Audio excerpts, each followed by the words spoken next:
film starts. Denzel Washington wakes up after what looks like a heavy night of sex and boozing, and there is at the very beginning of the film some very gratuitous nudity with him lying in bed, and he said, "Oh, and there's the woman walking around that everyone's looking at," and it's a strange scene.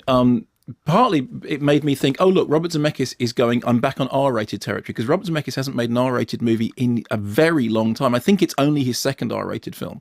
So it felt a little bit like Robert Zemeckis going, okay, grown-up territory. And I thought that scene was slightly undermined by the fact that the gratuitous nudity went on for such a long time that it was kind of distracting. It's like, okay, there's going to be a point to all this.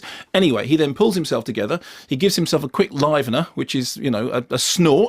He then puts on his uniform, goes off to the airplane, and proceeds to take charge of the controls. Here's a clip. We've flown together before? I don't think so, sir. You sure? Yeah, Ken Evans. Whitaker. Nice to meet you. My pleasure. Oxygen check. Checks. You want to hit? No, thank you, sir. You sure? Yes, sir. Okay.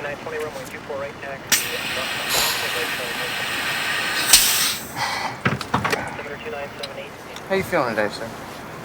A little tired. Quick turnaround for me. 10 turns in 3 days. Off tomorrow. Here's a coffee. Oh, thank you. And your aspirin. Thank you. And the manifest with 102 souls on board. Thank you, thank you, thank you. Let's get them tucked in. We're ready to push. You got it.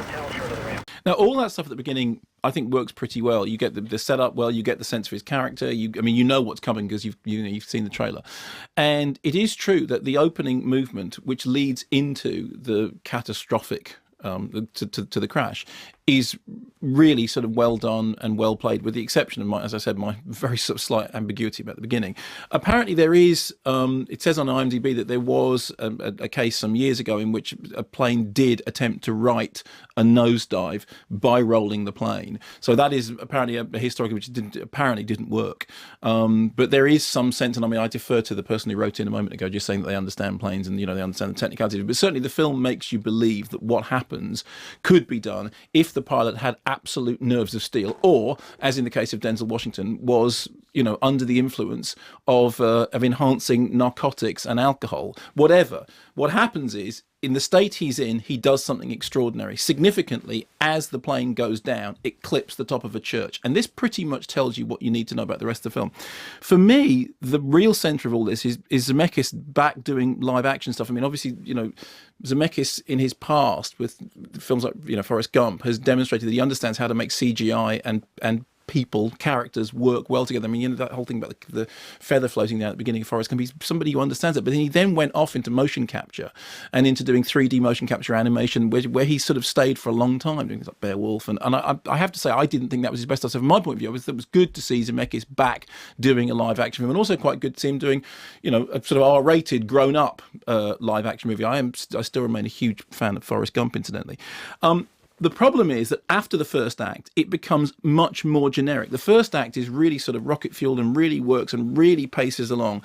And then after the crash, it then falls into much more generic elements. So you get John Goodman, who's a very, very kind of caricatured, big, loud, brash provider, the person who provides Denzel Washington's character with the drink and the drugs that he needs. You get this incredibly sort of unbelievable Kelly Riley character as this unfeasibly glamorous recovering addict whose sort of role in the film kind of comes and goes, but is never sort of fully thought through. You get Bruce Greenwood and Don Cheadle, who are kind of adding heft or bulk in terms of the sort of the flight plan of the film. They're the kind of the weight at the back of it. But what you've got is a clear trajectory whereby Washington's character has to go from being this person who's been living with it as a functioning alcoholic, from living with this to through deception and dissemblement and character collapse, and then inevitably towards some kind of Pauline or triumphant or whatever. Redemption, salvation. All I can say is, as I said, as the plane goes over the thing, it strikes the top of a church, and you know where this is going. Do you? So, well, you know that it's going to be a story to some extent about some form of redemption, and because it's knocked the steeple off. Yeah, you don't stick that kind of thing in a movie by mistake. It wasn't a mistake. I just thought it was a tall building, and the tallest building was the church. Okay, you so- didn't. Fine. Okay, well, it could be that you could just look at it and go, that is a tall building that the plane happens to clip that just happens to be a church. I think that is a clear symbol. It's a narrative thing saying we are talking here about redemption. This is what this is where we're going with this. Okay. I need to go back and watch it again. No, okay, See fine. what else I've missed. The problem is that I then felt that the way it played out was terribly formulaic. Now, it's not to say that I didn't enjoy it. It was a good popcorn movie. It was, good fun to watch. It was slightly ill-disciplined, but only slightly.